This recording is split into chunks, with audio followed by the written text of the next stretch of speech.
Mais les frères de l'Église Compassion, je vous invite de venir au culte. Amen.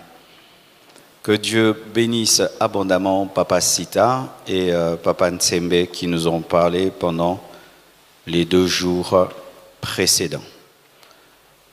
Déjà, j'aimerais dire que j'aurais besoin de beaucoup de temps.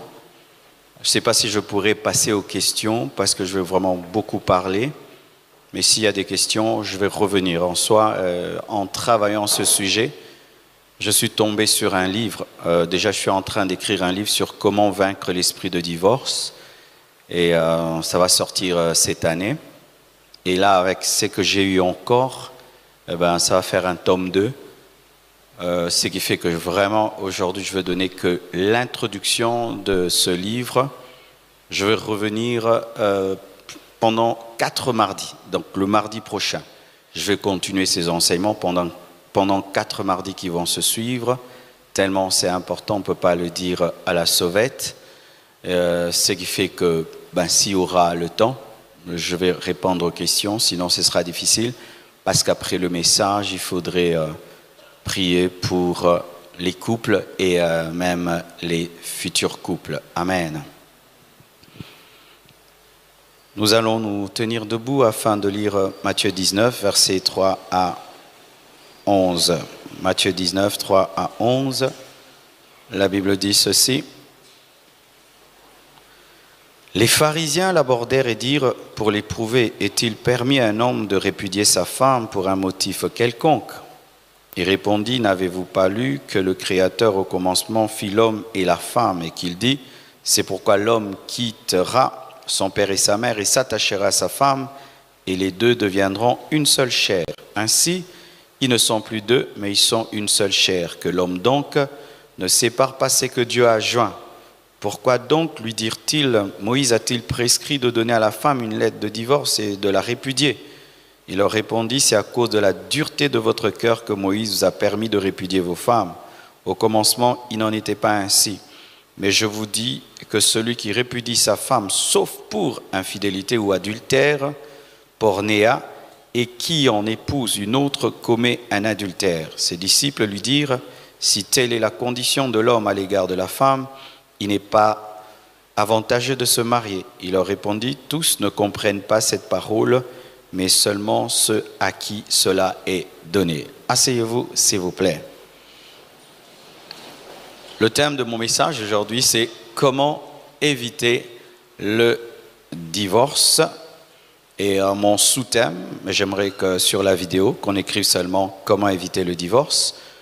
Mon sous-thème, c'est en solutionnant les causes du divorce. Pour résoudre un problème, il faut détecter la cause ou les causes de ce problème. Et pour aussi éviter le divorce, il faut connaître les causes du divorce.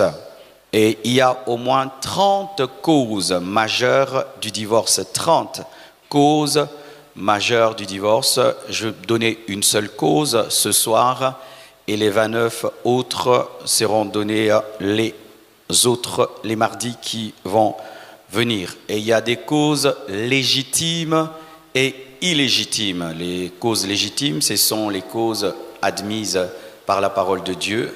Est-ce que je peux avoir un son normal? Les causes admises par la parole de Dieu. Et il y a aussi des causes que Dieu n'accepte pas. Mais je vais mettre toutes ces causes ensemble. Et pendant que je vais commencer à énumérer les causes, il y aura, je vais dire ça, Dieu permet, ça, Dieu ne permet pas. Et même si Dieu permet, la Bible nous dit c'est à cause de la dureté de notre cœur. Nous ne sommes pas obligés de divorcer. Nous pouvons pardonner, nous pouvons passer outre, mais quand même, nous devons présenter les causes légitimes et les causes illégitimes. Bizarrement, aujourd'hui, en préparant mon sujet, j'ai écouté des rabbins, non plutôt des imams musulmans qui parlaient des conditions pour divorcer selon l'islam. J'étais très étonné.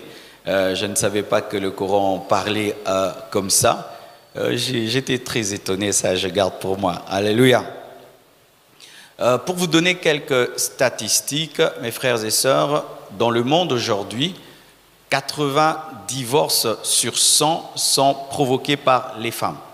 Ce sont les femmes aujourd'hui dans le monde qui demandent le divorce plus que les hommes.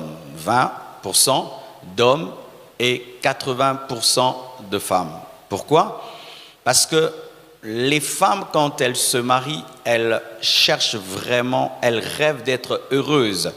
Et donc, elles n'arrivent pas à concevoir le mariage sans le bonheur. Mais les hommes peuvent se contenter d'avoir un mariage ennuyeux, mauvais, et se contenter d'être là. Mais la plupart des femmes n'y arrivent pas. C'est pourquoi les femmes déclenchent aujourd'hui plus le divorce que les hommes. Mais je n'encourage pas cela, c'est seulement des statistiques qui nous sont données par les spécialistes, que 80% des divorces sont demandés par les femmes. Le verset que je viens de vous lire parle de l'adultère. C'est l'une des causes légitimes du divorce, reconnu même par Jésus-Christ lui-même, sauf pour raison d'adultère. Et là, je répète que Jésus-Christ n'a pas obligé que tu puisses divorcer lorsqu'il y a adultère, mais si tu n'arrives pas à pardonner, à demeurer avec ton conjoint après qu'il t'ait trompé, l'Église n'a pas de verset contre toi. Amen. Et nous ne parlons pas que de l'adultère de la femme, parce qu'en Afrique, on parle plus de l'adultère de la femme. Si la femme commet l'adultère, l'homme peut divorcer, même de l'adultère de l'homme. Une femme peut divorcer pour raison d'adultère de l'homme. Mais souvent, les femmes pardonnent plus facilement l'adultère des hommes. Et toujours sur le plan de la statistique, pour cause d'adultère, quand on prend toutes les raisons du divorce, la raison adultère, c'est 40%. 40%. C'est-à-dire que dans le monde, lorsqu'il y a 100 divorces, 40 divorces sont causés par l'adultère. Donc, l'adultère est le premier problème dans les couples. Vous comprenez ce que je suis en train de venir? Amen. Hein? Dans le monde, sur 100 divorces, 40 sont causés par l'adultère dans le monde entier. 40% de cas, c'est à cause de l'adultère. Tous les 30 que j'ai donnés ne donnent que 70, que plutôt 60%, mais l'adultère à lui seul cause 40% de divorce. Et toujours dans le domaine de l'adultère, dans les couples, 85% d'hommes, lorsqu'on parle des causes de divorce à cause de l'adultère, 15% seulement de femmes tombent dans l'adultère et 85% des hommes. Et donc, si je prends les statistiques et je les mets ensemble, qu'est-ce que je veux dire? Que les hommes, souvent dans le mariage, sont le plus grand problème. Vous comprenez ça? 40% des divorces sont déclenchés par l'adultère.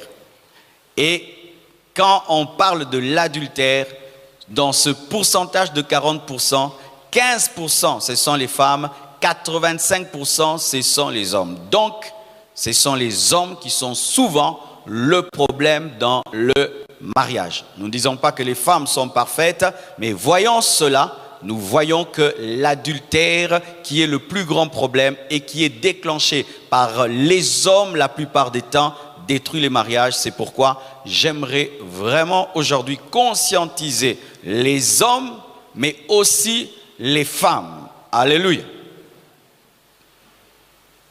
Alors, mon sous-thème dans le sous-thème aujourd'hui, parce que nous parlons de l'adultère comme l'une des causes du divorce, quelles sont les raisons? Les raisons de l'adultère, j'ai 37 raisons. Il y a 37 raisons de l'adultère que j'ai trouvées. 37 raisons de l'adultère. La première raison de l'adultère, c'est le masochisme. Dites masochisme. C'est cette tendance que les hommes ont de croire qu'il leur est permis de tromper leur femme. Il leur est permis qu'un homme normal finit par tromper sa femme. La femme ne peut pas commettre l'adultère, mais l'homme s'est permis. L'adultère de la femme est grave, mais l'adultère de l'homme est compréhensif. Cela amène l'adultère parce que tu ne peux pas fuir un péché si déjà tu le minimises. Lorsque tu es un homme là, et tu es masochiste, c'est-à-dire l'homme est supérieur à la femme, l'homme a le droit de faire le mal, pas la femme. L'homme finit toujours par tromper parce que c'est en nous. Les hommes finissent toujours et tu tolères cela, tu comprends cela. Le fait que tu comprends et tu tolères l'adultère, tu finiras par commettre l'adultère. Pourquoi? La pensée que tu as finira par engendrer une action. Alléluia. Et un chrétien ne dit jamais que les hommes sont adultères. Alléluia. Un chrétien n'est pas adultère. Dites amen. Un chrétien n'est pas adultère. Dites amen. Amen. Quel que soit ce que le monde nous dit, la nature nous dit que les hommes sont des adultères invétérés naturels, la parole de Dieu nous dit le contraire. Amen. Tu peux être fidèle à ta femme jusqu'à ta mort. Dites amen. Amen. Dites amen. Amen. Même si tu es un homme, dites amen. Amen. Et des fois, même les femmes africaines encouragent de telles bêtises en tolérant l'adultère de leur mari. Il faut pardonner l'adultère, mais il ne faut pas tolérer. Amen. Tu peux me tromper comme tu veux, mais respecte-moi. Tu peux me tromper comme tu veux, mais tu payes le loyer. Tu peux me tromper comme tu veux, mais amène-moi dans les fêtes. Ainsi, l'homme se trouve dans la normalité alors qu'il est dans le péché. La Bible n'est pas le livre de ta femme. La Bible, c'est la parole de Dieu. Et même si ta femme tolère ton adultère, Dieu te jugera au dernier jour. Amen. Parce qu'il y a des maris, comme sa femme tolère son adultère, ils pensent que sa femme est le Saint-Esprit, que sa femme est Jésus. Ta femme n'est pas le Saint-Esprit. Oui, tu commets tes adultères, elle te nourrit, elle te fait porter les chaussettes et tu penses que tu iras au ciel. Tu iras en enfer avec ta bonne femme. Elle ira au ciel, toi tu iras en enfer. Oh, ma femme elle me comprend, ma femme me comprend. Ta femme te comprend, mais la parole ne te comprend pas. Alléluia. Ta culture te comprend, parce qu'il y a des cultures qui comprennent l'adultère de l'homme, qui comprennent la polygamie de l'homme, qui comprennent l'infidélité de l'homme. D'ailleurs, même lorsqu'un homme devient riche, on lui dit dans la famille, mais trouve-toi une deuxième, une troisième. La famille est d'accord, papa est d'accord, maman est d'accord, les grands frères, tout le monde est d'accord. La famille peut être d'accord, mais la Bible n'est pas d'accord. L'homme quittera son père et sa mère et s'attachera à sa femme, pas à ses femmes, à sa femme, une femme. Une femme. Amen. Deuxième cause de l'adultère, en plus du masochisme, c'est l'incompatibilité de la libido. Dans le terme simple, du désir sexuel. Il y a trois sortes de personnes en termes de libido ou du désir sexuel. Il y a des hommes froids ou des femmes froides. Il y a des hommes tièdes ou des femmes tièdes, et il y a des hommes chauds et des femmes chaudes.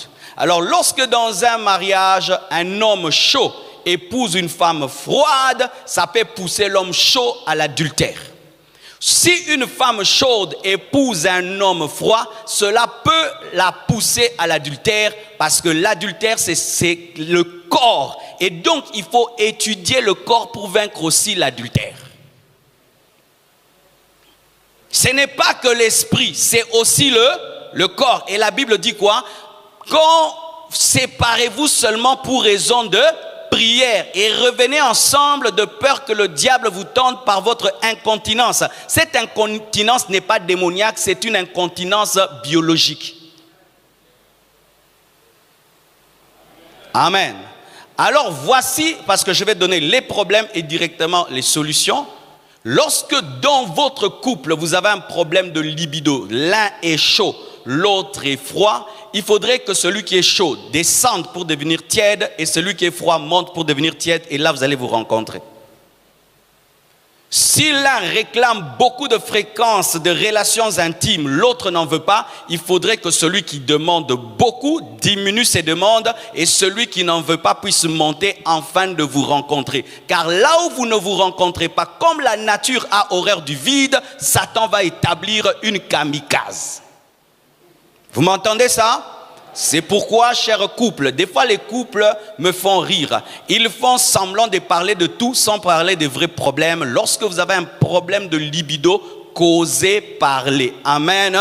Causez parler. Sinon, le diable qui connaît le problème qu'il y a dans votre couple va créer une solution satanique et démoniaque.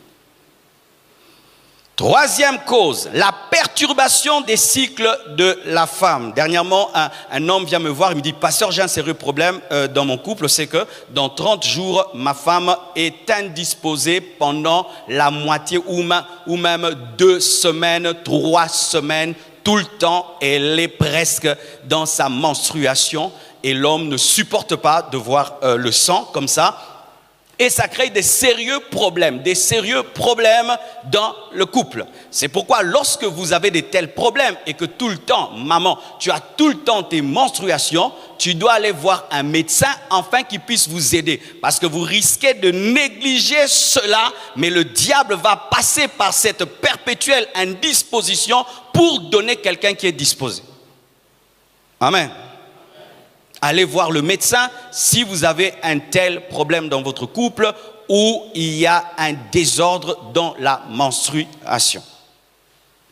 Aussi, une autre chose qui amène l'adultère, c'est l'impuissance de l'homme. L'impuissance de l'homme. C'est un sujet souvent tabou en Afrique parce que l'homme, c'est l'homme viril, c'est l'homme fort. Il ne peut pas parler de ça et les femmes ont du mal à parler de cela parce que ça touche à l'orgueil de l'homme, à l'égoïsme de l'homme. Et dire réellement à son mari qu'il est impuissant et lui en parler pour qu'il puisse chercher des solutions. Souvent dans les couples, on fait semblant et cela pousse les femmes aussi à l'adultère parce que les femmes aussi tombent dans l'adultère. Lorsque ton mari est impuissant, tu dois chercher à savoir pourquoi il est impuissant. Est-ce que c'est un problème d'alimentation? Est-ce que c'est un problème psychologique? Est-ce que c'est un problème démoniaque? Est-ce que c'est un problème d'ennui? Est-ce que c'est un problème de monotonie? Est-ce qu'il faut chercher à régler le problème? Parce que plus il y a le problème, plus la personne qui demeure vivante sera tentée de chercher les vivants. Une autre chose qui amène l'adultère, c'est la frigidité de la femme. Une femme qui ne désire rien et qui ne ressent rien et qui subit la sexualité, l'intimité et qui n'en a pas besoin. Et j'ai rencontré des hommes qui, comme seul problème, c'était cela. Il dit, ma femme n'en veut pas. Elle n'en veut pas. D'ailleurs, elle en souffre. Ce sont des moments de souffrance pour elle. Et cela a poussé des hommes à sortir. Lorsque ta femme est frigide, lorsque tu es frigide, il ne faut pas vous cacher seulement dans la prière, dans les jeûnes. Vous devez vous asseoir et chercher des solutions. Sur le plan spirituel, s'il y a des démons, les chasser. S'il y a un problème psychique, les chasser, parce qu'il y a des femmes qui sont frigides à cause des blessures intérieures, à cause d'un viol qu'il y a eu dans leur passé, à cause des mauvaises connaissances dans le domaine de l'intimité, et cela crée des problèmes. Mais si vous négligez, ça va faire 1 année, l'homme va supporter, 2 ans, 3 ans, 4 ans, 5 ans, et un jour, l'ennemi va proposer une vivante, et ça va créer un problème. 6e, les relations intimes sans satisfaction, où vous n'avez pas du plaisir, et l'homme se plaint, et il n'a aucun plaisir, la femme n'a aucun plaisir, cela pousse les gens à sortir du couple pour y rechercher du plaisir, que ce soit l'homme, que ce soit la femme. C'est pourquoi les choses, lorsqu'elles sont mal faites, il faut en parler. Mais en Afrique, les couples n'en parlent pas et ils sont souvent dans l'hypocrisie. C'était comment? C'était bien. C'était comment? C'était bien. Comme à l'église. Alléluia. Amen. Une autre chose, c'est la désynchronisation des désirs. C'est-à-dire, quand la femme a l'ovulation et désire l'homme, l'homme ne la désire pas. Quand l'homme désire la femme ne désire pas. Un jour, j'ai écouté une servante de Dieu qui avait enseigné pour la première fois sur ce sujet.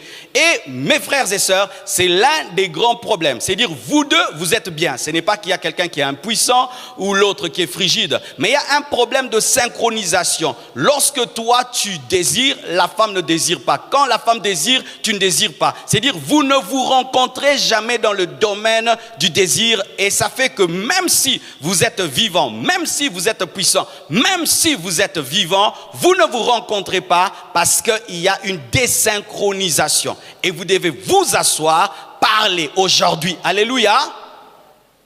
Parler aujourd'hui, causer aujourd'hui et trouver la solution. Soit voir aussi des médecins, voir des serviteurs de Dieu et causer entre vous et prier le Seigneur pour qu'il puisse synchroniser votre intimité. Amen. Une autre chose qui amène l'adultère, c'est la pornographie.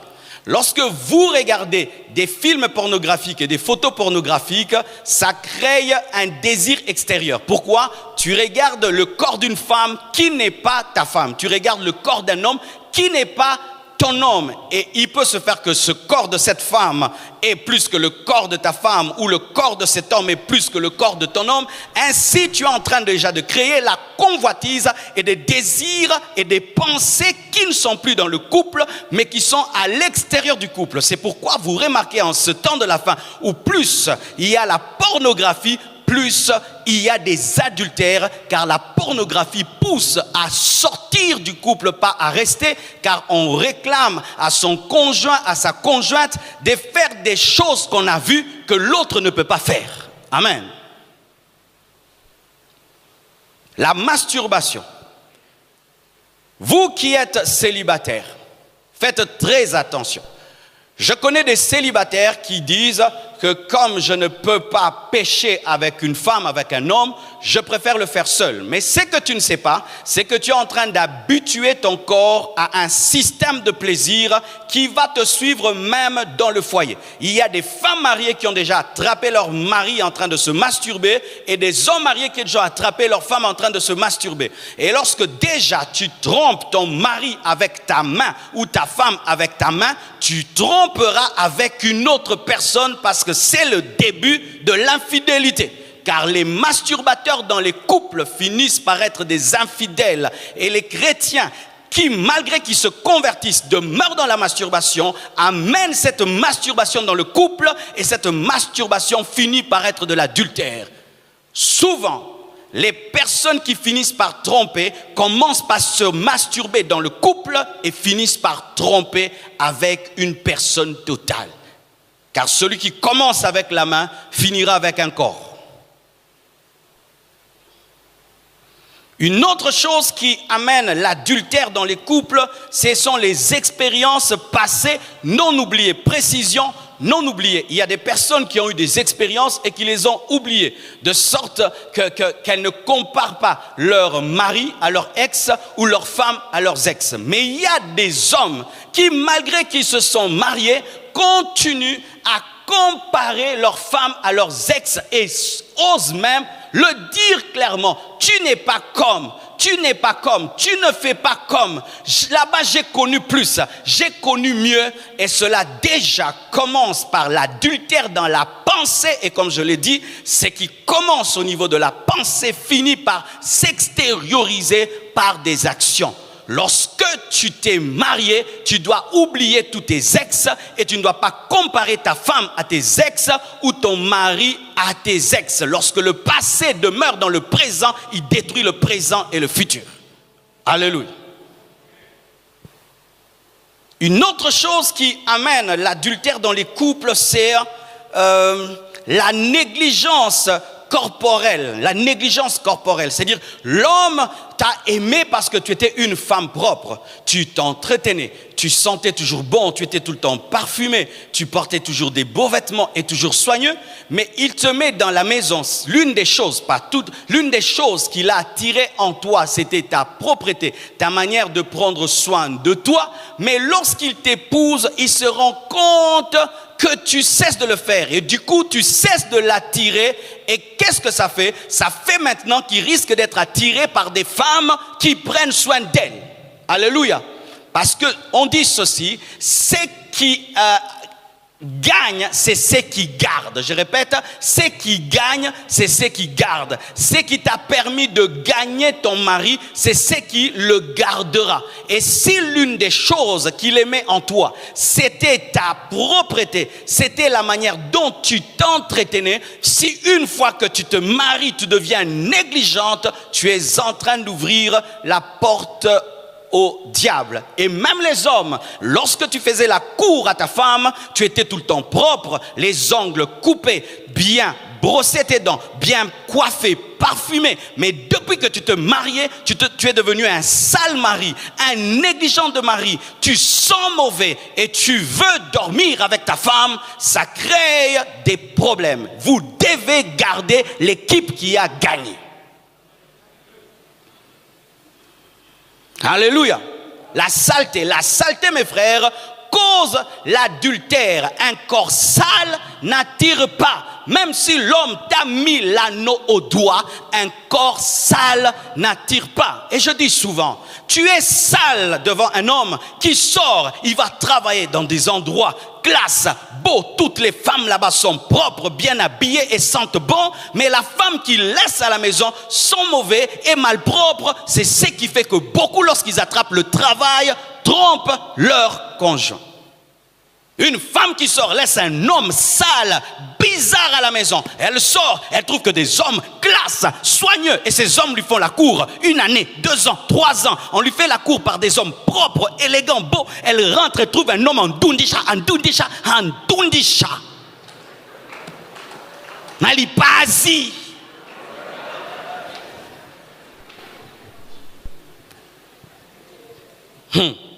Alléluia. Aussi, une autre chose qui amène l'adultère dans le couple, c'est le refus prolongé de se donner à l'autre.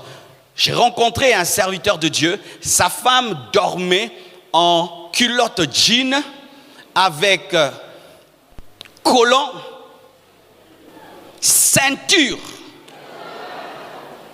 Aujourd'hui, ils ont divorcé. Pour qu'il puisse connaître sa femme, il devait presque la violer. Il pouvait faire 1 année sans connaître sa femme. Parce que des fois, dans les couples, les couples se plaisent à jouer à ce jeu, à ne pas se donner à l'autre. Ça fait 6 mois, je l'ai puni, 6 mois, je l'ai puni, 9 mois, je l'ai puni 1 fois. Toi, tu mets la punition, quelqu'un va lever la punition. Quand tu punis ton mari comme ça, tu lui enlèves la masculinité. Elle est là. C'est comme si tu dis à tes enfants, vous n'allez plus manger dans cette maison. Quand ils vont à l'école, la bouche est partie. Ils vont manger à l'école. Et des gens qui jouent à ça. C'est charnel que d'amener toujours tout problème à dire, je ne veux plus être avec toi. Et on voit même des gens qui font chambre à part, la femme dort au salon, le mari dans la chambre, le mari au salon, la femme dans la chambre, et ils font 7 mois comme ça, 8 mois comme ça, 10 mois comme ça, 20 mois comme ça. Vous êtes des robots, hein?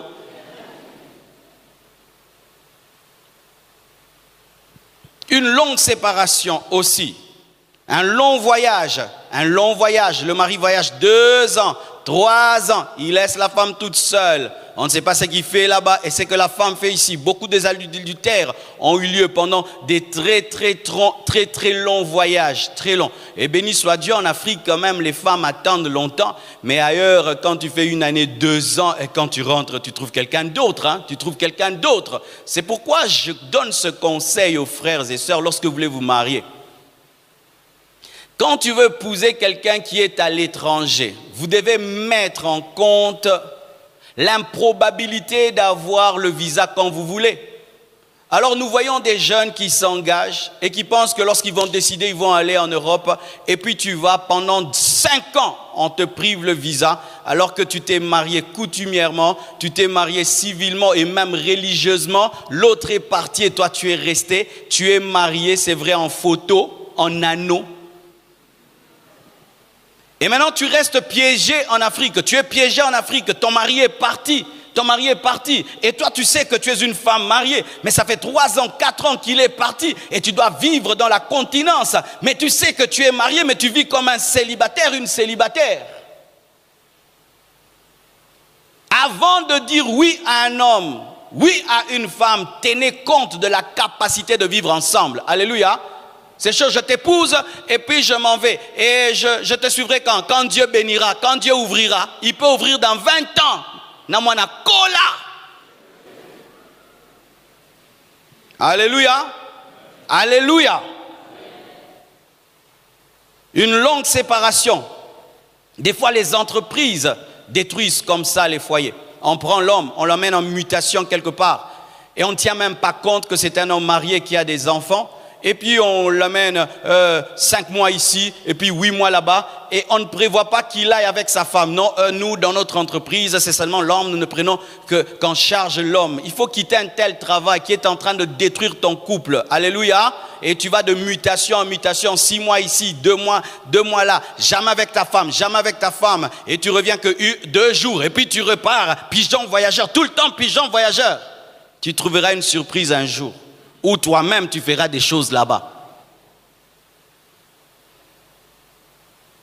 Le manque de jalousie protectrice. Une autre chose, 15e. Le manque de jalousie protectrice. Dans certains couples, il n'y a pas de jalousie. Il peut voir quelqu'un mal parler à sa femme, cherchant à séduire sa femme, lui dit rien. Il voit quelqu'un qui veut séduire son mari. Elle a le fruit du Saint-Esprit. Frère. Il n'a pas de jalousie. Il n'a pas de jalousie. Des frères non jaloux. Des sœurs sans jalousie. Pourquoi? Remplis de l'esprit.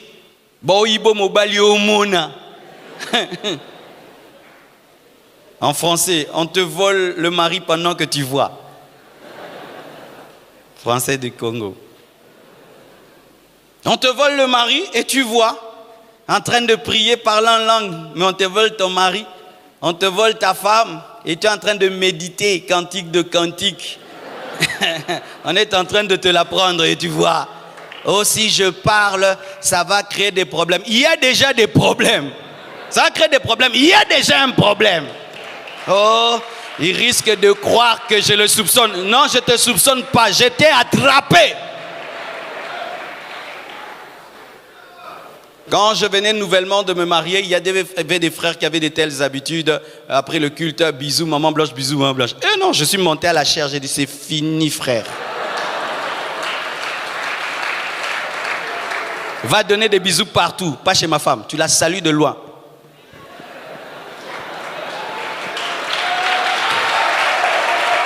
Oh, pourquoi ça? Oh, c'est ma femme? Je refuse avec l'ajout de ma femme. Je refuse. Je suis libre de refuser, non? Fais bisous à ta femme, pas la mienne.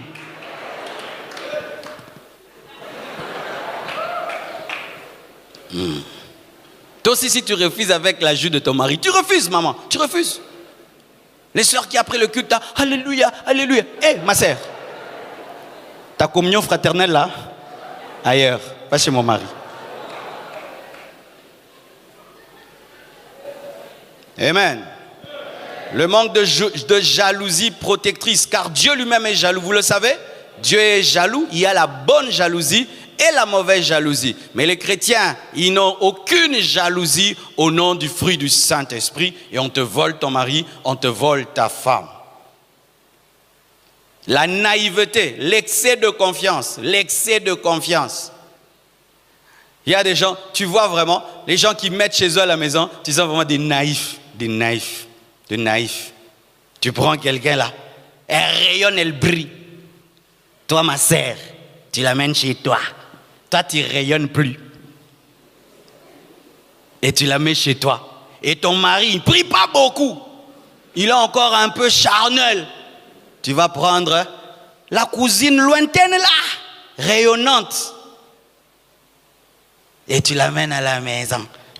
C'est comme si tu as pris la viande, tu as amené au prix du lion. Et tu dis que la prière va. La naïveté. Vous ne savez pas voir le mal de loin. Vous ne savez pas voir les trajectoires du mal de loin. Parce que le serpent, quand il veut te mordre, il voudra aller droit, mais il ne va pas te dire qu'il va droit. Il va comme ça, et puis il va comme ça, et puis il monte, et puis il va te mordre.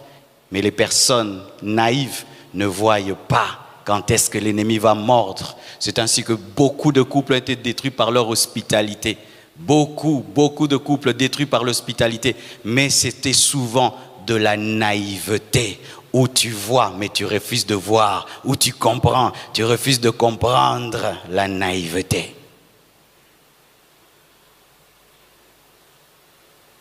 L'exposition volontaire de soi ou de l'autre à la tentation.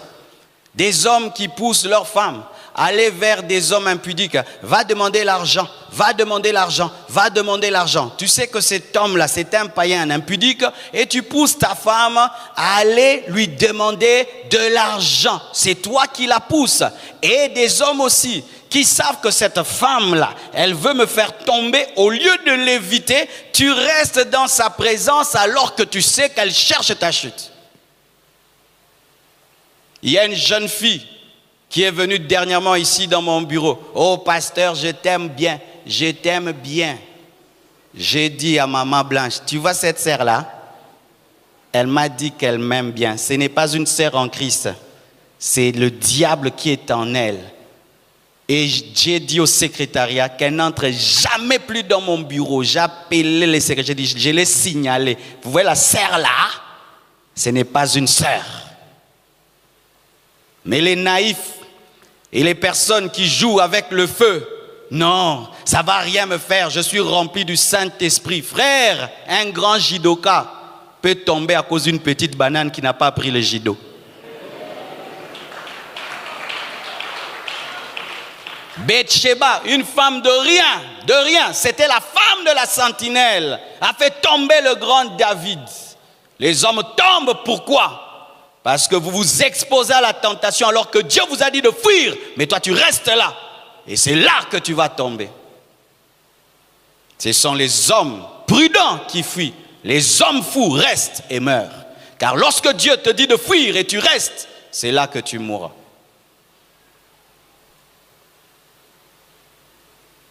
Une autre chose, c'est la sourdité et la cécité, l'insensibilité aux signes de détresse de l'autre.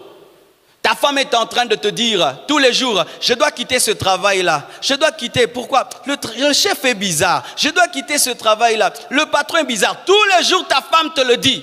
Elle te le dit. En seul est en train de crier, à l'aide mon mari, au secours. Encourage-moi, je veux quitter ce travail. Mais toi, tu aimes tellement le salaire de ta femme. Le salaire de ta femme que tu es insensible aux signaux d'alarme.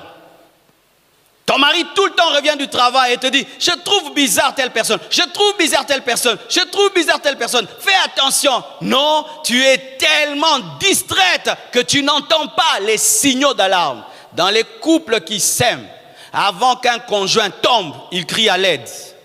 Il crie à l'aide, mais souvent l'autre est tellement dans la distraction. Certains conjoints, un jour avant de tomber, ont crié à l'aide auprès de leur femme, auprès de leur mari.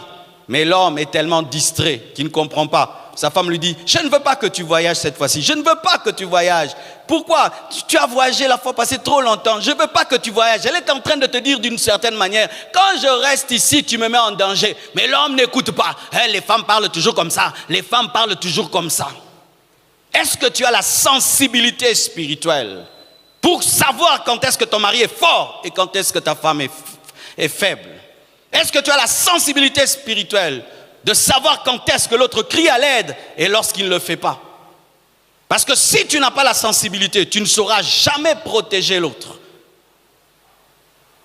La sourdité, la cécité, l'insensibilité aux signes de détresse de l'autre, les cachotteries, le manque de transparence, sur ces combats et ces tentations. Tu es tenté, tu ne le dis pas à ton mari. Tu es tenté, tu ne le dis pas à ta femme. Tu luttes seul, tu combats seul, cachotterie. Des mariés qui ne se disent jamais. Car tu sais, quand je suis allé au supermarché là, oh, tu sais là, les gens m'ont dragué. Elle ne dit pas, elle rentre. Tu ne dis jamais, jamais rien à ton mari. Et ainsi tu luttes seul. Et comme tu luttes seul, tu vas commencer à combattre seul. Et comme tu combats seul, tu vas cacher ton combat. Et comme tu caches ton combat, c'est déjà la cachotterie et déjà la division. Mais certains aimeraient dire à leurs femmes, à leurs maris, leur lutte et leur combat. Mais il y a souvent un problème d'immaturité des conjoints, l'incapacité de gérer des grandes confidences, où l'homme dit à la femme, je suis tenté, la femme le traite comme s'il est tombé.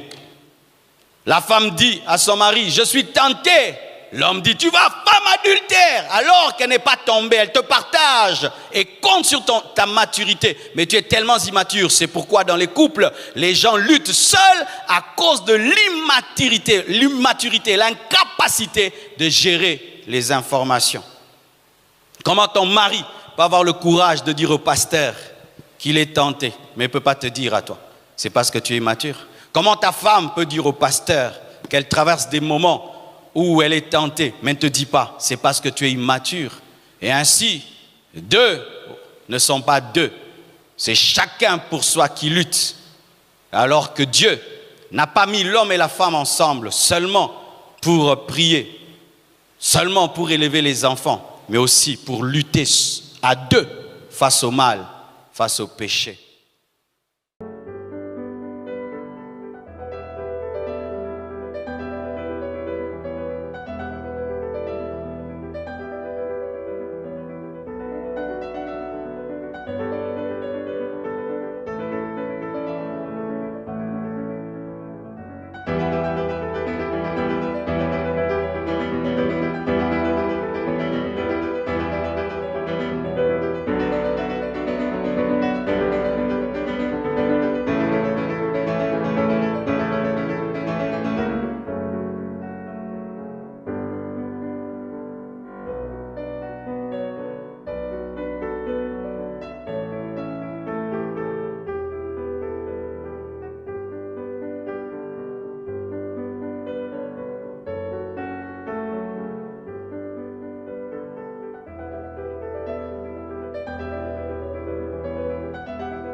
Le manque de prière et de méditation. Mes frères et sœurs, en ce temps de la fin, il ne faut pas seulement être fort ou amoureux de sa femme et de son mari pour être fidèle. Il faut être un homme de prière. Car tu peux avoir la bonne volonté, mais tu n'as pas la force et la puissance. Ces hommes qui sont en train de tromper leurs femmes, ces femmes qui sont en train de divorcer, ne le voulaient pas. Mais ce sont butés à un problème qui leur a dépassé. C'est pourquoi tu dois prier tous les jours, fléchir tes genoux, afin de recevoir de Dieu la force et la capacité. Car ce n'est ni par force ni par puissance qu'on peut vaincre le péché. Il faut être un homme spirituel. Vous devez fléchir vos genoux, chers hommes. Sinon vous allez faire du mal à vos femmes un jour. Vous devez fléchir vos genoux, chères femmes. Sinon un jour, vous allez quitter la maison. Un homme qui prie fait appel à la puissance de Dieu. Mais un homme qui ne prie pas se bat seul contre les démons. Et je vous dis, il y a des esprits d'adultère qui sont répandus dans le monde en ce temps de la fin. Et il faut être un homme de prière, être un homme de jeûne, un homme qui médite la parole. Mais le manque de prière, le manque de la parole dans les cœurs des mariés les fait tomber. Comment je peux tomber le matin? Je viens de lire la Bible qui me remplit de la crainte de Dieu quand la tentation vient. La crainte de Dieu est tellement fraîche en moi que je ne peux pas tomber. Je viens de la présence de Dieu fraîchement. Et puis une tentation vient. Comment je vais tomber? Ton problème, c'est que tu as prié il y a longtemps. Tu as lu la Bible il y a longtemps. Ainsi, ta crainte de Dieu n'est pas fraîche. Ton onction n'est pas fraîche. Ta révélation de la parole n'est pas fraîche. Alors que la tentation est fraîche. Vous comprenez ça? On ne lutte pas contre la tentation d'aujourd'hui avec la force d'hier. On ne lutte pas face à la tentation d'aujourd'hui avec la prière d'hier. C'est la prière d'aujourd'hui qui te protège de la tentation d'aujourd'hui. Soyez des hommes de prière. Soyez des hommes de prière. Avoir la bonne volonté ne suffit pas. Des hommes plus saints que toi sont tombés. Des hommes plus saints que toi, des hommes qui aimaient leurs femmes plus que toi sont tombés. Il faut être dans la prière. Et quand il y a le manque de prière, l'adultère vient. Lorsque David s'est déconnecté, c'est alors qu'il est tombé dans l'adultère. La déconnexion de Dieu nous rend faibles. Les mauvaises compagnies. Lorsque tu fréquentes des hommes adultères, des femmes adultères, tu vas te retrouver facilement dans l'adultère. Quand les femmes commencent à voyager ensemble, elles vont faire les affaires ensemble. Et tes amis avec lesquels tu vas faire les affaires, là-bas, là où vous faites les affaires, trompent leur mari, chacun un petit garçon. Un petit garçon, tu vois, ça va te pousser aussi à avoir ton petit garçon de la Turquie. Eh oui, c'est ça. Tu fréquentes quel genre de femmes? Des femmes fidèles? Ou des femmes insoumises, ou des femmes adultères? Tu fréquentes quel genre d'hommes? Des hommes fidèles ou des hommes infidèles? Moi, un homme de Dieu qui n'est pas fidèle à sa femme ne peut pas me fréquenter. Et je ne peux pas te fréquenter, jamais. Je refuse de voir un homme de Dieu qui prêche la parole devant moi avec des copines. C'est déjà une intoxication visuelle. Namoni biloka mabe, mutuna nzambe. Na copine, film d'horreur. Oui, cher homme de Dieu, toi qui fréquentes des hommes de Dieu qui ont des copines, qui sont en train de boire de l'alcool avec leurs copines, et toi tu es là. Même si tu ne le fais pas, tu le feras. La sémence est entrée en toi. Car si tu n'as pas la sémence, tu vas te lever et partir. Mais si tu restes, tu ris, ça va entrer en toi. Tu fréquentes qui? Tu fréquentes qui? Tu cours avec qui? Tu marches avec qui? Qui fait partie de ton équipe? Qui fait partie de tes fréquentations? Là où tu travailles, ton meilleur ami, c'est celui qui court toutes les femmes de la société. Tu feras comme lui. Là où ta meilleure amie, c'est celle qui court tous les hommes. Tu feras comme elle. C'est pourquoi, cher homme, vous devez veiller sur les amitiés de vos femmes. Chères femmes, vous devez veiller sur les amitiés de vos maris. Quand ton mari commence à fréquenter des hommes légers, tu as le droit de dire à ton mari, je ne veux pas de ton ami là. Tu as le droit de dire à ta femme, je ne veux pas de ton ami là. Je n'en veux pas. Alléluia. L'alcool et les aphrodisiaques aussi poussent à l'adultère. L'alcool est souvent à côté de l'impudicité de l'adultère. C'est pourquoi les gens qui ont fait des bars vendent souvent l'alcool. Ceux qui ont fait des hôtels vendent souvent l'alcool parce que l'alcool élève la libido et qui pousse à l'adultère.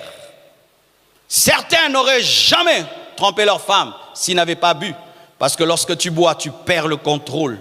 Tu perds ton raisonnement. Ton corps ne réagit plus normalement. Tu as des sensations que tu ne devais pas avoir et tu tombes. Quand tu as mis du vin, ami de l'alcool, tu seras ami aussi des prostituées. Alléluia.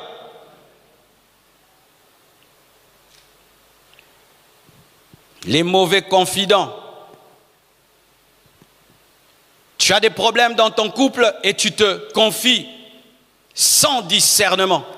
Tu dis tes problèmes à tout le monde. C'est là que certains sont tombés. Tu vas dire des problèmes à un homme, mais lui il est impudique et il tombe avec toi. Tu vas dire tes problèmes à une femme. Au lieu qu'elle puisse te pousser vers ton mari, elle te donne un conseil de tromper ton mari. À qui tu te confies quand tu as des problèmes? À qui tu te confies quand tu as des faiblesses? Ne te confie pas à quelqu'un qui a la même faiblesse que toi. Il va t'endurcir dans ta faiblesse. Et certains profitent des confidences pour connaître les faiblesses des autres. Ça fait 2 ans que mon mari ne m'a pas touché. Il sait que ça fait 2 ans que ton mari ne t'a pas touché. Donc il sait que tu en manques. Tu vois? Ça fait 2 ans que ma femme n'est pas avec moi. Ah, la femme sait que tu as fait 2 ans que tu en manques. On ne se confie pas parce qu'on a des problèmes. On se confie lorsqu'on trouve des personnes sages et des personnes qui vont nous aider, pas des personnes qui vont nous faire tomber. Un jour, une femme vient me voir, elle me parle de ses problèmes de foyer. Et je prie pour elle et quand j'ai fini, elle me dit, pasteur, c'est étonnant. Partout où je suis parti, présenter mon problème. On a voulu tomber avec moi. Mais toi, tu m'as exhorté et tu as prié pour moi. C'est ça le problème. Ce n'est pas tout homme de Dieu qui est un homme de Dieu. Je répète, ce n'est pas tout homme de Dieu qui est un homme de Dieu. Et je répète, ce n'est pas tout parrain qui est un parrain et toute marraine qui est une marraine. Oui, vous qui choisissez les parrains et les marraines à cause de l'argent et de leur beauté, vous risquez de choisir des marraines et des parrains impudiques qui tombent avec les fioles, qui tombent avec les fils. À qui tu révèles tes problèmes, à qui tu révèles tes difficultés. Choisissez très bien. Une autre chose, c'est la solitude. Vous voyez, David, il s'est senti seul et il a commencé à se promener. Et c'est là qu'il est tombé. La solitude, la tristesse, le mal-être, la mauvaise recherche du bonheur, le stress, le besoin de détente. Aujourd'hui, la sexualité est devenue une détente, de sorte que dans certains pays, on met les femmes dans des vitrines, comme des bonbons et des cacahuètes. C'est devenu une détente. Quand tu es stressé, tu passes par là. Comment tu gères ton stress? Comment tu gères ta solitude? Comment tu gères ton mal-être? Comment tu gères lorsque tu traverses des moments difficiles? Tu recherches le plaisir ou tu recherches Dieu? Il y a des hommes qui, lorsqu'ils se sentent mal en eux, au lieu de fléchir les genoux et rechercher la plénitude de l'esprit, ils pensent que c'est le plaisir qui va combler leur cœur. Le plaisir ne comble pas le cœur. C'est Jésus-Christ qui comble le cœur. Le plaisir ne comble pas le cœur. C'est Jésus-Christ qui comble le cœur. Car une fois que tu as assouvi tes désirs, tu reviens à la case de départ. Mais Jésus-Christ donne une paix qui demeure à toujours. Alléluia. Que fais-tu lorsque tu as des problèmes dans ton foyer?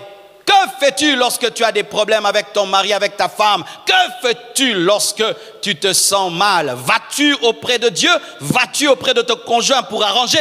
Ou tu recherches le plaisir ailleurs? La vengeance. Certaines personnes tombent par vengeance. Quand mon mari m'a trompé, moi aussi je vais le tromper. Lui il te trompe, il n'attrape pas le sida. Toi tu trompes, tu attrapes le sida. La vengeance. Œil pour œil, dent pour dent. Donc adultère pour adultère. La Bible dit, à moi la vengeance, à moi la rétribution. Alléluia. Ne faites pas le mal parce que votre conjoint a fait le mal. Comme il a eu un enfant dehors, moi aussi je vais avoir un enfant dehors. Ce n'est pas la parole de Dieu. Comme il m'a humilié, moi aussi je vais l'humilier. Je vais le prouver, je vais la prouver. C'est comme si tu dis, comme tu t'es empoisonné, moi aussi je vais m'empoisonner. Et moi derrière avec beaucoup de poison, je vais te prouver l'empoisonnement. Mais oui, le péché c'est la mort. L'autre, il se décapite la tête et toi, tu vas te décapiter pour prouver. Non, d'ailleurs, lorsque l'autre tombe, tu dois haïr le péché pour voir comment quelqu'un peut faire des bêtises comme ça. Alléluia. Mais comment l'autre pêche, toi aussi tu pêches. Donc tu n'as pas compris la laideur du péché, donc tu enviais son péché. La chute doit te remplir d'aversion et de dégoût. De voir un père de famille qui oublie ses responsabilités, un père de famille qui oublie sa destinée et qui va comme ça commettre des bêtises. Et toi tu dis, si lui l'a détruit, moi je ne vais pas détruire. Si lui n'a rien compris, moi j'ai compris. Ça doit te pousser d'ailleurs à protéger le peu qui reste de votre foyer au lieu de le détruire totalement. Alléluia. La vengeance. Et d'autres, c'est la monotonie. Beaucoup de jeunes, lorsqu'ils se marient, ils regardent beaucoup les films et ils pensent que dans le mariage, tout est rose. On appelle ça l'idéalisation romantique du mariage. C'est dire, on plane tout le temps sur un nuage. Et beaucoup de célibataires pensent cela. Et quand ils se marient, ils se rendent compte que dans le mariage, il y a aussi une routine. On se réveille, il faut prendre soin des enfants, il y a des responsabilités, il faut préparer, il faut recevoir ton mari, il faut travailler et partir au boulot à 7 heures et revenir à 17 heures fatigué. Cette réalité-là, quand vous la trouvez maintenant dans le foyer, oh mais c'est monotone. Et alors quand tu trouves cette monotonie, tu veux chercher maintenant à pimenter ta vie autrement en allant ailleurs. Mais quelqu'un qui, lorsqu'il se marie avec responsabilité, avec maturité, il sait qu'il y aura du bonheur, mais tout ne sera pas toujours rose. Ces personnes-là durent dans le mariage que les personnes qui viennent avec trop d'idéaux, trop de rêves dans le mariage, pensant que chaque matin, on va la rêver avec une fleur rose. Peñelo salango. Yautiobala. Et comme tu regardes souvent des films le matin, une fleur rose, aujourd'hui c'est rouge, demain c'est blanc, après-demain c'est jaune. La véritable vieille à la terre. Même l'acteur du film là, dans sa vraie vie, ne fait pas ça. Vous savez ça? On le paye pour donner des fleurs roses dans les films. Mais il y a des gens qui se marient comme ça. Vous voyez la guitare qui a joué le jour de votre mariage, ne va pas jouer à la maison. Hein? Les filles d'honneur qui étaient là ne seront pas dans votre maison. Là maintenant, c'est vos caractères. Un jour, vous causez bien. Un jour, vous ne causez pas bien, mais vous vous aimez toujours. Mais si toi, pour aimer ton mari, doit être parfait, tu n'as rien compris au mariage. Si pour aimer ta femme, elle doit être parfaite, tu n'as rien compris au mariage. Tu es un enfant qui veut se marier. Tu es un enfant. Les personnes qui attendent la perfection dans le mariage sont des gamins.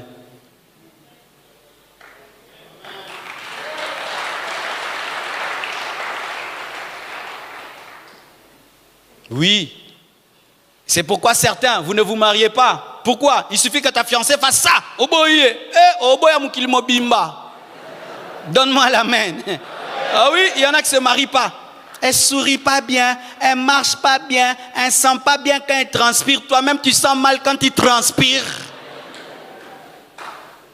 Il veut la perfection. La femme doit être sans défaut en éducation, en corps, en intelligence, en esprit, en psychisme, en économie.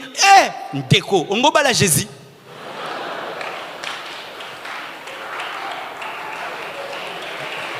Donne-moi la main. Voici comment tu peux te marier. Regarde-toi d'abord, tu es plein de défauts. Vrai ou faux? Donc celui qui va t'épouser va épouser quelqu'un qui a plein de défauts. Alors, plein de défauts doit épouser aussi plein de...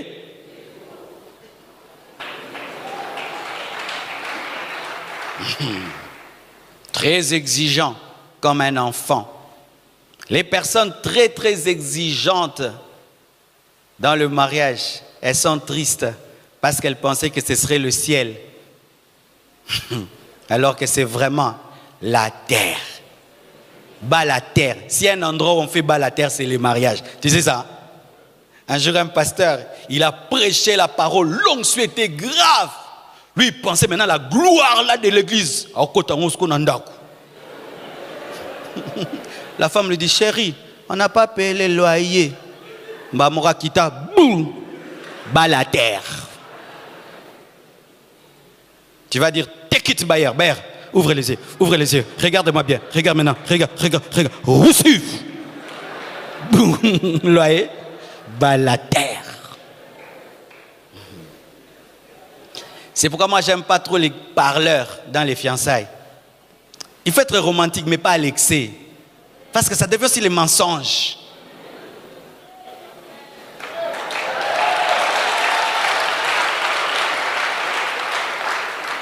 Oh, si je ne te vois pas, je sens que je vais mourir, mais il respire. Quand tu n'es pas là, je perds l'appétit. Menteur. Si tu meurs, je meurs. Menteur. Un jour sans toi, c'est comme l'enfer. Menteur.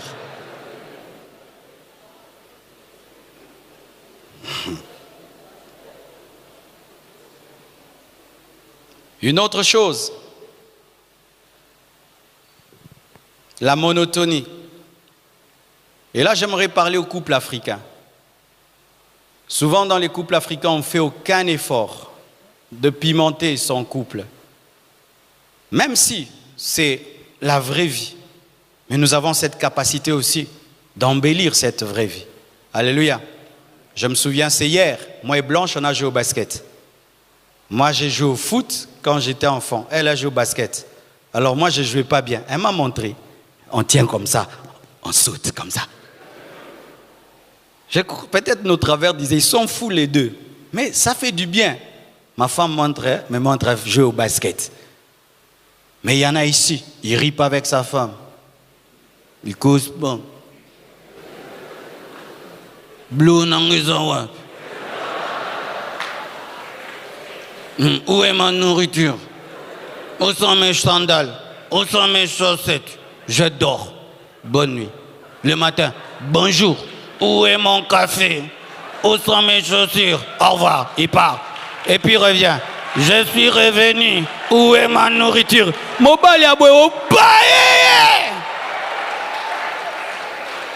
Des maris robots. Des maris montres. Tu vois, la montre, c'est toujours comme ça. Il est toujours le même. Hier, aujourd'hui, demain. Il est toujours comme ça. On peut même prophétiser sa réponse. Rien de nouveau. Des femmes, votre drap bleu, 10 ans bleu. Un drap bleu, 10 ans bleu. Rideau rose, 10 ans rose. Tous les jours, foufou, pondou, foufou, pondou, foufou, pondou, foufou, pondo. Et les intestins deviennent verdâtres. Foufou, pondou, foufou, pondou. Tu ne peux même pas penser faire les makemba ou faire des frites. C'est pour les blancs, c'est pour les blancs, c'est pour les blancs.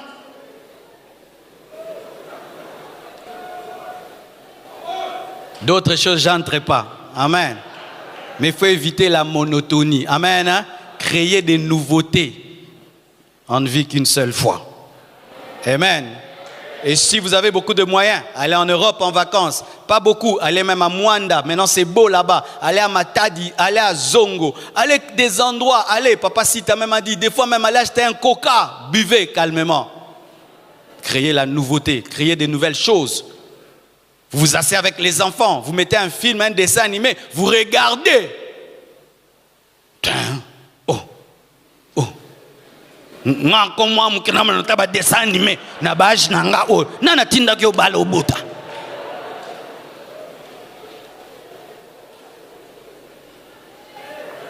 Un grand homme comme moi, un grand homme comme moi. Un grand homme comme toi. Dieu qui est grand est venu sur la terre parmi les hommes. Jean dormait sur sa poitrine. Le grand Dieu, le grand Dieu, le grand Dieu. Tu ne peux même pas jouer au Monopoly avec tes enfants. Monopoly. La distraction. Jésus revient bientôt. Les âmes sont en train de périr, de périr, périr.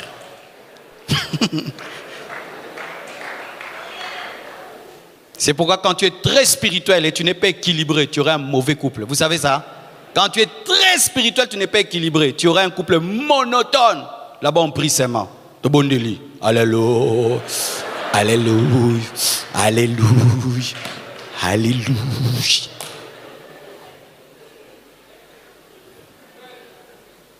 C'est pourquoi vous remarquez que... C'est pourquoi vous remarquez, on n'épouse pas beaucoup les intercesseuses, mais plus les choristes.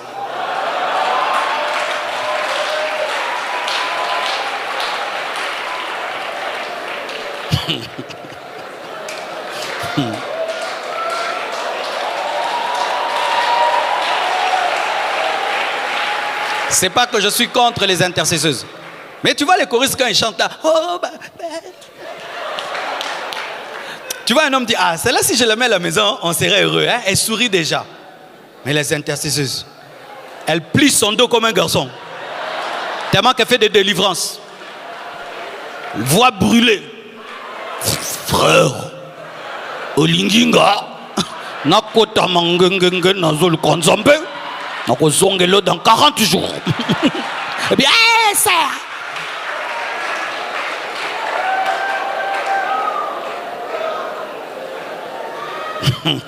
Dis à ton voisin, équilibre. Tu pries, mais tu es belle.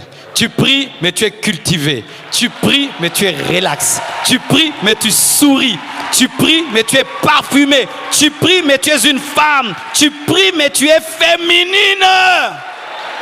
Donne-moi un amen.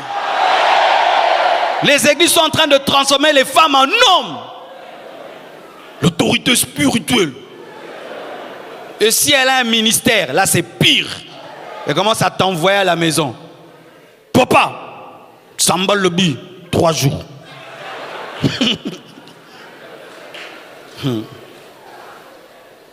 Même si tu es général, quand tu entres dans le foyer, tu laisses tes galons dehors. Là, tu es une femme. Alléluia. Soyez créatifs. Aussi, les démons. Les démons poussent à l'adultère. Il y a certains hommes, l'adultère qu'ils commettent est démoniaque. Il aime sa femme, elle aime son mari, mais il y a une puissance satanique qui le pousse dehors, une puissance démoniaque qui la pousse dehors. Vous devez le savoir aussi. Alors des fois, certains couples, ton mari, il a un démon, mais tu es en train de traiter son problème comme étant un problème charnel, alors que lui a déjà dépassé le niveau d'oppression, des obsessions. Il a maintenant un mauvais esprit en lui et il a besoin d'être délivré. Tu vas tout faire, être dur avec lui. Tu vas tout faire, être dur avec elle. Mais comme là, il y a un démon, il faut prendre autorité. Il faut amener ton mari pour qu'on chasse le démon, ta femme pour qu'on chasse le démon, ou bien toi-même, tu chasses le démon. Car Dieu peut t'utiliser et c'est la promesse des enfants de Dieu. Je vous donne le pouvoir de marcher sur les scorpions, sur les serpents, sur toute la puissance de l'ennemi et rien ne pourra vous nuire. À mon nom, vous chasserez les démons. Tu peux prier et tu délivres ton mari et tu délivres ta femme car il y a aussi de l'adultère démoniaque, satanique. Certains sont adultères parce qu'ils ont été envoûtés. Vous savez ça? Envoûter, une femme va avec la photo de ton mari chez un marabout, elle paye l'argent, elle donne du sang, elle donne tout, on prend la photo de ton mari, on la brûle, on en fait une poudre et tout, et puis elle va chercher seulement à saluer ton mari. Une fois qu'elle salue ton mari, du coup, ton mari commence à la suivre comme un animal, mais il est sous l'emprise des démons. Je connais des familles qui ont été détruites comme ça. Tu regardes la femme là et tu regardes la femme de la maison. Il n'y a pas de comparaison. Mais l'homme est omnibulé par cette femme. L'envoûtement, ça existe. C'est pourquoi dans le couple, si tu n'es pas un homme de prière, si tu n'es pas un homme de foi, tu peux être sous l'emprise d'un enchantement qui va détruire ton couple. Négligez d'être spirituel, négligez Christ dans ta vie, négligez Jésus-Christ dans votre maison, peut vous exposer à des enchantements où les gens invoquent le diable seulement pour détruire votre couple, mais vous ne priez pas, vous ne jeûnez pas, vous ne craignez pas Dieu. Il n'y a pas le culte familial dans vos maisons, parce que les cultes familiaux dans les maisons permettent à ce que la puissance de Dieu opère pour briser les envoûtements. Priez dans vos maisons. Alléluia. Prie pour ton mari, prie pour ta femme. Priez, car des fois l'adultère provient seulement des puissances occultes, du maraboutage, de l'enchantement. Et aussi, une longue maladie peut engendrer l'adultère. Et ça, vraiment, c'est très méchant. Ta femme tombe malade. Elle n'a pas voulu. Elle tombe malade. Une longue maladie. Et toi, tu dis que tu ne peux pas supporter d'avoir une femme malade comme ça. Et que tu es quand même un homme. Tu as quand même un corps. Tu dois. Quel péché. Quel manque de loyauté. Quelle trahison. Ton mari est malade. Cloué à l'hôpital, et toi, tu tombes dans l'adultère à la maison. Pourquoi? Parce qu'il est devenu faible, il est devenu impuissant à cause de la maladie. Quelle trahison, quelle méchanceté. Lorsque vous venez ici, vous dites quoi? Pour le meilleur et pour la vie. Pour le meilleur et pour la vie, même pour les maladies. Alléluia, même pour les maladies. J'ai toujours honoré une maman de cette église, maman Chantal. Son mari est tombé malade très très longtemps, jusqu'à devenir paralysé.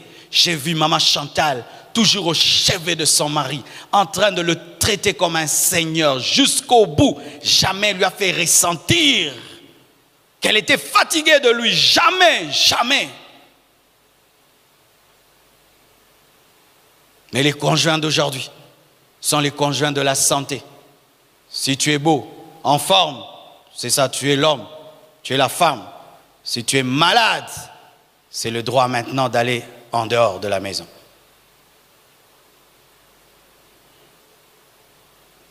Le manque de contentement, la curiosité maligne. Comme j'ai une femme noire, je dois voir comment est une femme claire. Comme j'ai une femme claire, je dois voir comment est une femme noire. Comme j'ai une femme noire, je dois chercher une blanche. Comme j'ai une femme blanche, je dois chercher une femme noire. Comme j'ai une femme rouge, je dois chercher une femme jaune. Quand j'ai une femme grande, je dois chercher une courte. Si elle est courte, elle doit être grande. Frère, allez voir Salomon. Il a fait ça. Qu'est-ce qu'il a dit à la fin? Vanité de vanité. Tout est vanité. Tout est vanité. Avant de commencer, il y a déjà la fin. Vanité de vanité. Tout est vanité. La curiosité. L'homme, la plupart des temps, ne considère pas ce qu'il a. Ne considère pas ce qu'il a. Ainsi, nous apprécions plus ce que nous n'avons pas. Cette même femme que tu trouvais extraordinaire, une fois que tu la mets à la maison, elle n'est plus rien. C'est celle-là que tu n'as pas que tu veux. L'insatiabilité de la chair, l'insatiabilité de l'homme qui veut toujours plus et qui veut plus. Tu peux avoir 1 milliard d'hommes, 1 milliard de femmes. Jamais tu ne seras comblé. Seule la communion avec Jésus-Christ comble le cœur. Seul, ce n'est pas changer de partenaire et découvrir des choses.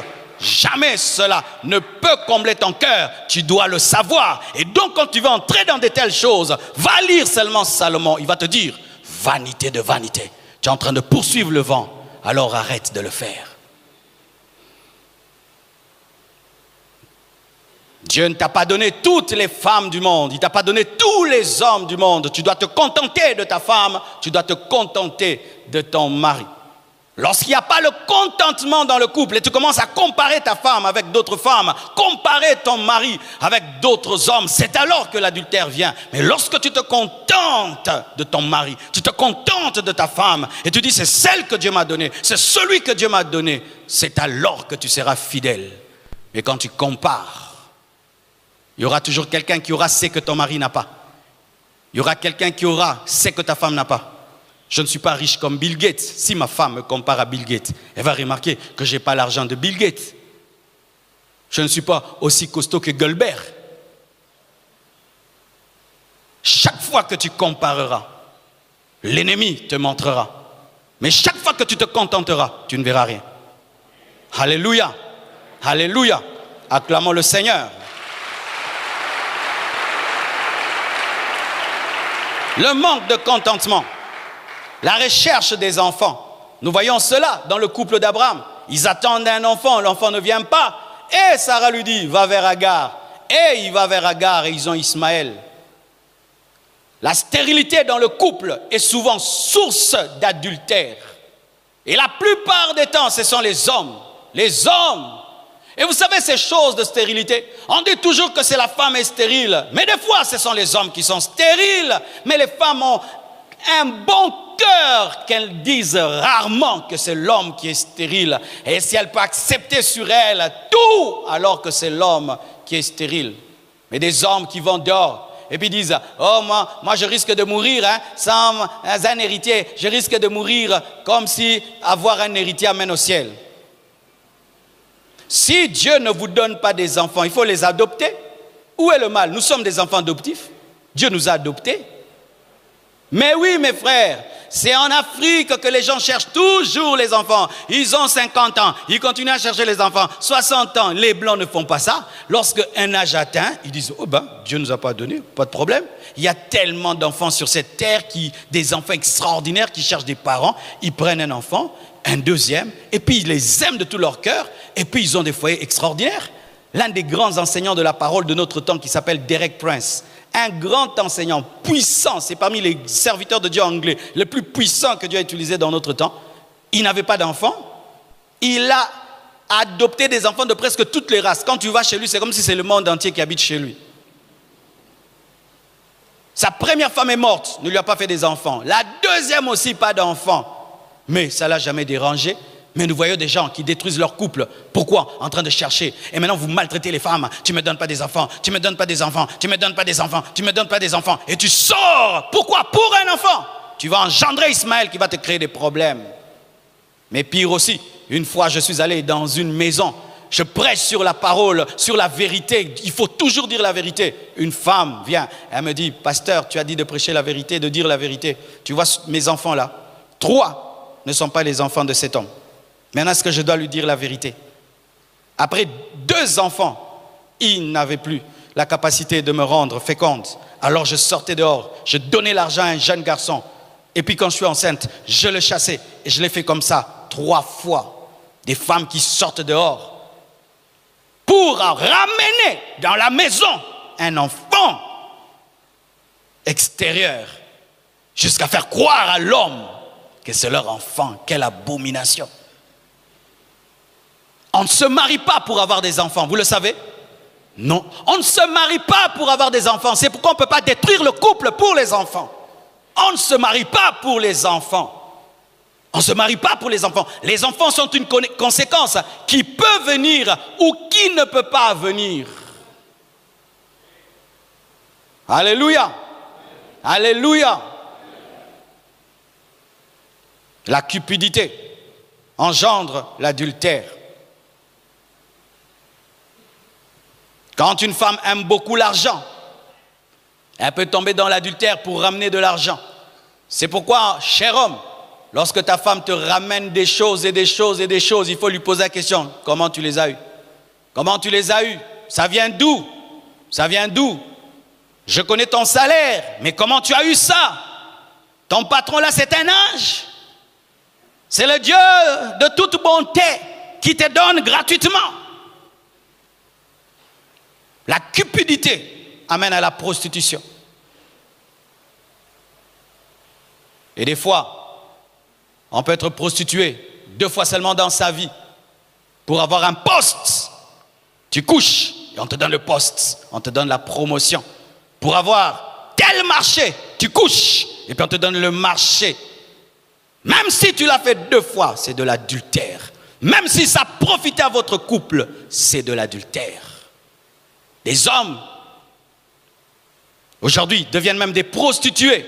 Oh, c'est terrible. Vous savez, en un temps, il n'y avait que des femmes prostituées. Aujourd'hui, il y a des hommes prostitués qui sont payés par des femmes pour donner du plaisir. Et puis, ils ramènent l'argent. Beau monsieur, sapé comme tout. Tu penses qu'il est sapé parce qu'il aime bien s'habiller? Non, c'est un prostitué. Il vit de ça. Il charme les femmes.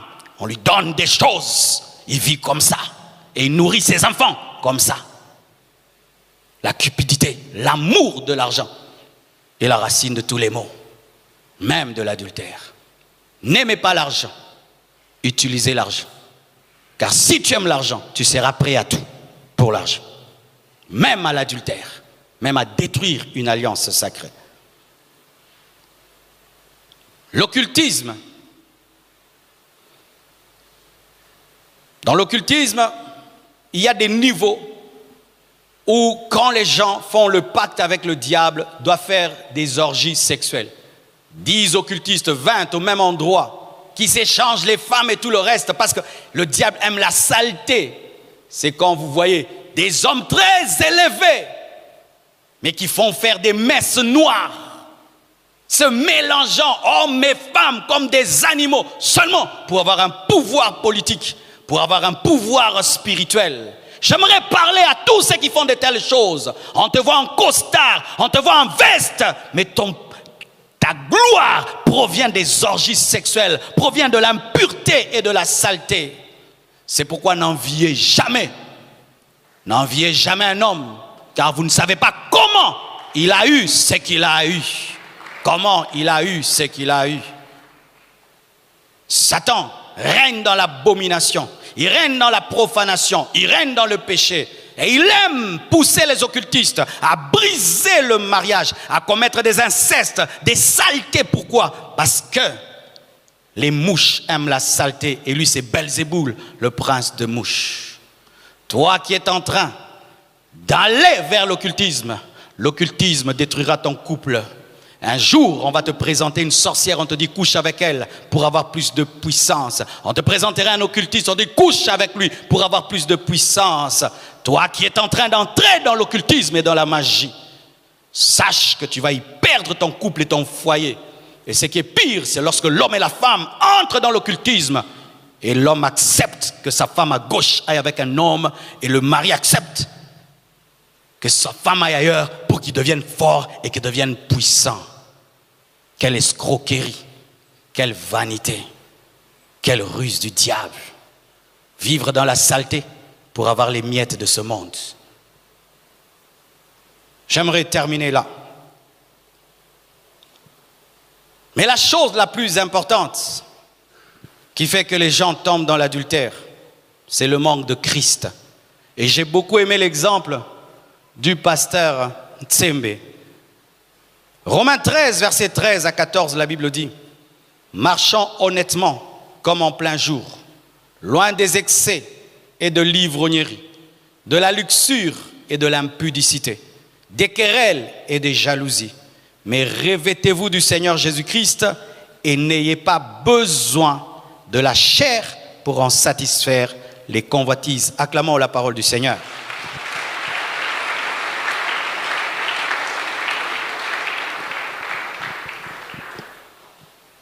Lorsqu'un couple a des problèmes, et si ton couple a un problème, voici la question fondamentale. Où en êtes-vous avec Jésus-Christ? Mon mari fait ça, ma femme fait ça, mon mari est ça, ma femme est ça. Ok. Mais vous deux, où en êtes-vous avec Jésus-Christ? Il a été démontré que lorsque Christ est au centre d'un couple, l'harmonie règne dans ce couple. Mais lorsque Christ est enlevé, Christ n'est plus au centre, alors le désordre vient. Si vous n'êtes pas des chrétiens, vous voudrez vaincre l'adultère, mais l'homme animal n'a pas de force devant l'impudicité. Et si vous êtes des chrétiens, vous êtes charnels, vous n'êtes pas remplis de l'esprit, Christ n'est pas au centre de vos vies, même si vous connaissez la parole, vous allez pécher en connaissant la parole. Christ doit être au centre de vos vies. Christ doit être le Seigneur de vos vies. Et si Christ est le Seigneur de vos vies, il sera le Seigneur de votre intimité, le Seigneur de votre sexualité, le Seigneur de vos corps, et vos corps n'iront pas dans le péché. Mes frères et sœurs, Jésus-Christ est la réponse à tout, même le secret d'un couple solide. Même le secret d'un couple solide. Jésus-Christ n'est pas là seulement pour t'amener au ciel. Il n'est pas seulement là pour te permettre de chasser les démons. Il est là aussi pour faire de toi un bon mari, une bonne femme. Car lorsque Christ règne en toi, l'adultère est crucifié. L'adultère est vaincu. La puissance du péché est vaincue. Et lorsque le diable viendra, il va trouver en toi que tu es mort au péché. Vous savez ce témoignage que je vous ai donné? Lorsque cette jeune fille est venue me dire n'importe quoi au bureau, je sentais rien du tout. Je sentais rien, aucune attirance, rien. Je sentais aucune attirance, rien du tout. Pourquoi? Mort en moi-même. Mort en moi-même. Et ce n'est pas le produit de la discipline, c'est le produit de la révélation de Dieu. C'est le produit de la révélation de Dieu. Tu as des problèmes dans ton couple parce que Jésus n'est pas dans ton couple. Tu es devenu un faux chrétien, un chrétien mondain, un chrétien charnel. C'est pourquoi les choses de la chair se manifestent dans ta maison. Mais si tu es spirituel, la chair viendra te réclamer, mais tu seras mort et tu ne pourras pas réagir. Jésus a dit, le prince de ce monde vient, mais il n'y a rien de lui en moi. Rien de lui en moi. Ça, c'est ce que Christ fait dans la vie d'un couple, dans la vie d'un homme. Chers célibataires, chers maris, la réponse, c'est Jésus-Christ, qui soit le centre de vos vies et il vous donnera la victoire sur l'adultère. Que Dieu vous bénisse abondamment.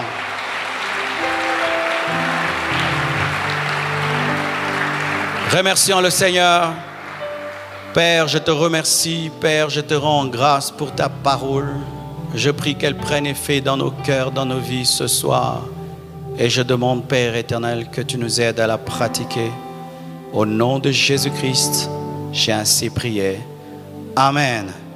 Ok, je vais me soumettre au protocole. Je vais prendre quand même 5 questions. Ok.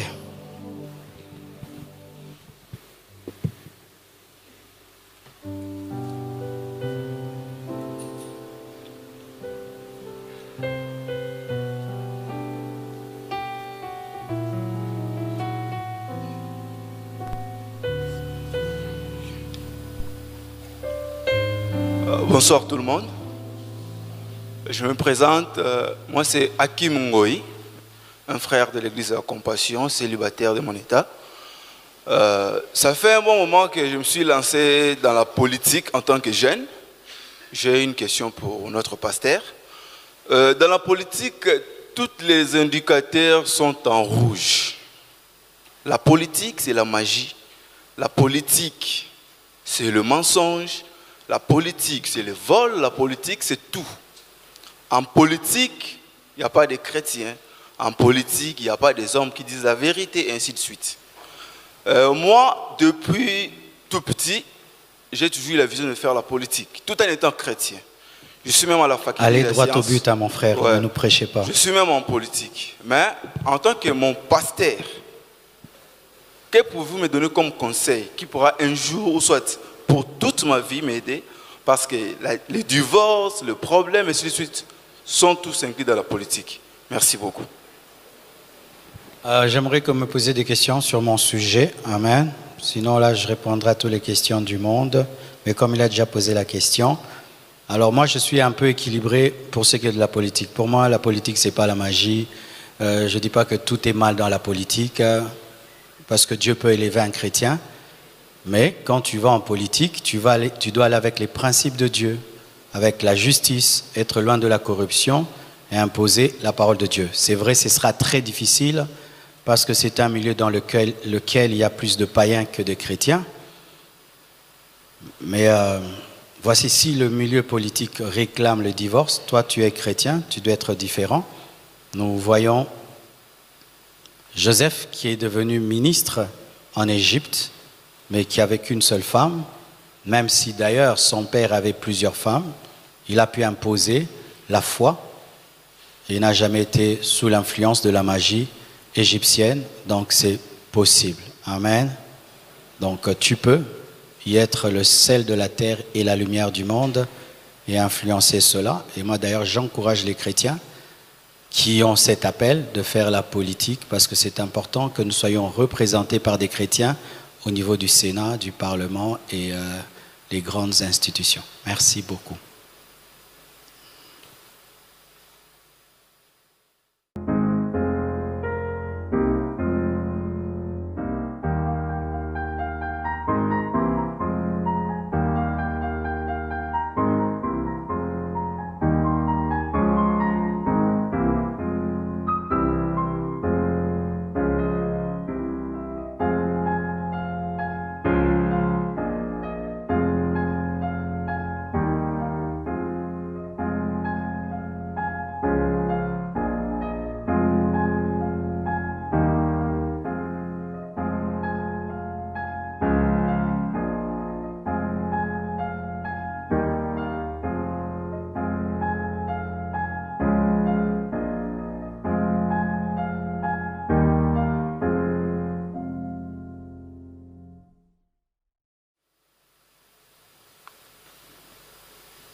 Bonsoir.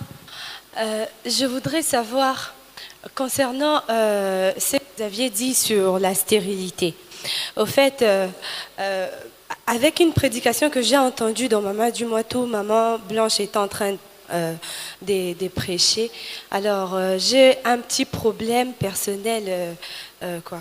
Il se trouve que je fréquente une personne qui, lui, les enfants comptent plus que tout. Alors, à mon étape, je dois les quitter, vu que je l'aime beaucoup, ou continuer, quoi. Vous pouvez répéter, s'il vous plaît? Vous êtes où d'ailleurs? Ah, ok.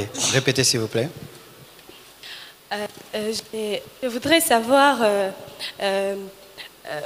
concernant votre les petits trucs là où vous avez parlé de la stérilité au fait.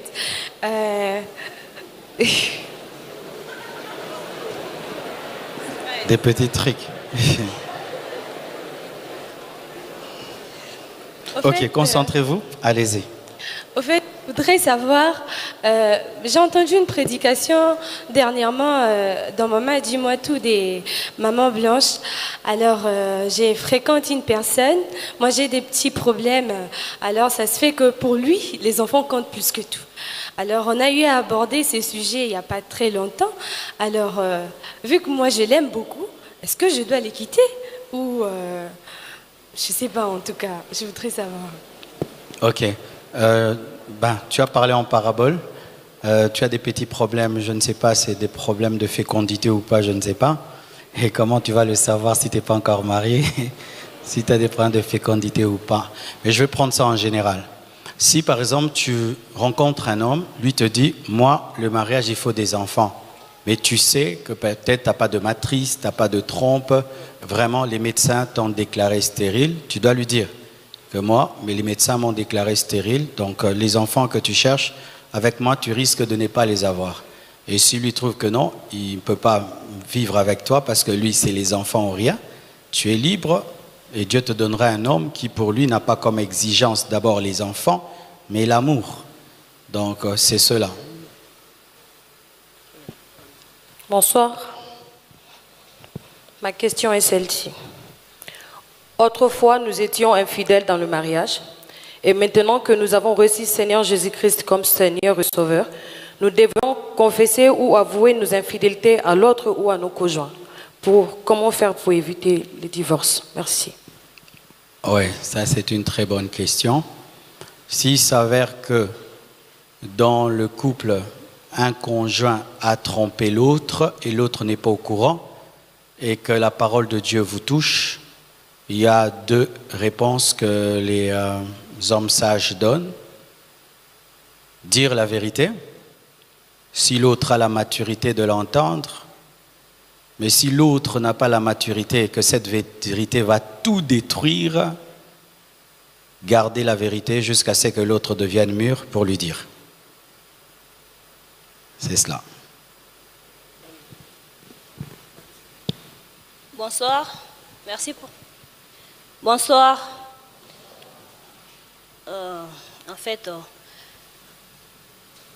Comment éviter le divorce? Après 2 ans de mariage, vous vous rendez compte que vous êtes incompatible. Vous êtes incompatible. Oh, dans le mariage déjà? Oui, dans le mariage déjà. En fait, ça s'est passé par ignorance et tout ça. Et incompatible dans quel domaine? vous avez eu un enfant anémique SS. Ah, ok. Et en fait, c'est un grand choc pour les deux. Et les deux n'arrivent pas à supporter. En fait, comment éviter les divorces? Parce que des fois, c'est l'homme qui accuse la femme. Et des fois, il fait sortir des paroles blessantes. Comment faire en ces cas-là? On doit divorcer ou bien comment faire pour éviter les divorces? Merci. Vous m'avez enrichi parce que je crois que j'avais oublié ça. C'est vrai, il y a certains couples qui divorcent à cause des enfants. Si les enfants sont infirmes, si les enfants sont malades, il y a des couples qui se séparent. Et ça, c'est vraiment très, très méchant. Alors, dans le cas où, vous savez, beaucoup d'enfants anémiques le sont aujourd'hui parce que dans le temps de nos parents, on ne faisait pas le test d'électrophorèse. On ne faisait pas ça, ils se mariaient comme ça. Mais aujourd'hui, avec les nouvelles technologies et la sagesse actuelle, nous faisons ces examens. Mais s'il s'avère que vous n'aviez pas fait ces examens, vous allez rester ensemble. C'est encore ça. Vous ne vous êtes pas d'abord mariés pour les enfants, vous êtes mariés parce que vous vous aimez.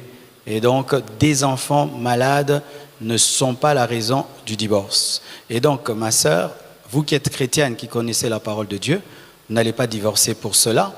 Et à l'étranger, les gens vont voir les médecins et ils savent intervenir pour que les enfants ne soient pas très très malades. Mais si tous les enfants que vous avez sont malades, il faut arrêter de les avoir, de peur d'engendrer des enfants qui seront très très malades, mais ne divorcez pas. Dernière question, je crois. C'est la dernière? Merci, pasteur. Ok. Alors, j'ai une question concernant les mariages. Je suis un homme de Dieu, soit je suis un homme dont le couple est déjà marié. Et moi, je n'ai pas pensé au divorce. Ma femme a pris la décision elle-même de me quitter. Est-ce que pour moi, j'ai la possibilité de me remarier? Est-ce que cela ne sera pas un péché devant Dieu ou soit devant le tribunal? Ben, avec le tribunal, tu n'auras pas de problème si l'autre fait ce qu'on appelle l'abandon conjugal. Mais pour nous, chrétiens, tu peux espérer que l'autre revienne. Parce que certains partent et puis reviennent. Mais si l'autre finit par se remarier, eh ben, on ne va pas te condamner à l'attendre. Parce que déjà, c'est toi qui es lésé une fois, l'autre est parti. On va venir encore te condamner alors que l'autre est parti. Donc, si vous êtes marié, l'autre te quitte, il va se remarier. Je n'ai pas de verset biblique pour te dire de l'attendre parce qu'il a déjà contracté une autre alliance. Et moi, je mets une telle personne dans le cas d'un infidèle parce qu'un chrétien ne fait pas une telle chose. Amen. Et j'ai vu certains enseigner disant, si l'autre part, tu attends jusqu'à ta mort. C'est-à-dire que tu subis à la fois le départ de l'autre et puis tu es puni encore. Et lui se remarie et toi qui es lésé, tu restes seul. Je trouve que là, c'est trop dur. Donc, une telle personne, si l'autre a refait sa vie, toi, tu peux aussi refaire la tienne. Bonsoir, pasteur. Je suis Sabrina Emungu. Alors, je vous fais parvenir les questions des internautes qui voudraient que vous répondiez directement. La première question, c'est de savoir, dans un mariage où ce n'est pas un mariage, les deux personnes vivent dans les concubinages, et s'ils décidaient aujourd'hui de divorcer, est-ce qu'on va appeler ça divorce ou consentement mutuel? Deuxièmement... Ce n'est pas le divorce, parce qu'ils n'étaient pas mariés. D'accord. Ce sont des colocataires qui se sont séparés. La deuxième question, c'est de savoir, un chrétien qui a quand même divorcé, est-ce qu'il est un candidat d'office en enfer ou bien Dieu peut le sauver? Tout dépend de la raison. Bibliquement, il y a des raisons qui sont acceptées, l'adultère ou le départ de l'incroyant. Mais s'il a divorcé par caprice, il a divorcé par convoitise, par cupidité, il a divorcé par lassitude, eh bien là, il est sous la parole de Dieu et il sera jugé. Et la dernière question, c'est de savoir si on s'est marié avec un occultiste, mais on le découvre dans le mariage. Doit-on divorcer? Tu gardes ton occultiste. Mais oui, tu le gardes. S'il lui veut vivre avec toi, dit la parole de Dieu, tu restes avec lui. Mais si lui étant un occultiste, il ne supporte pas ta foi et il s'enfuit, il s'en va, tu es libre. Mais si l'occultiste t'aime beaucoup et il reste là, toi aussi tu restes là. 1 Corinthiens 7. Merci beaucoup. Que Dieu vous bénisse abondamment. Je vais prier à la fin. On fait tous les services et je vais prier pour les couples à la fin. Merci beaucoup.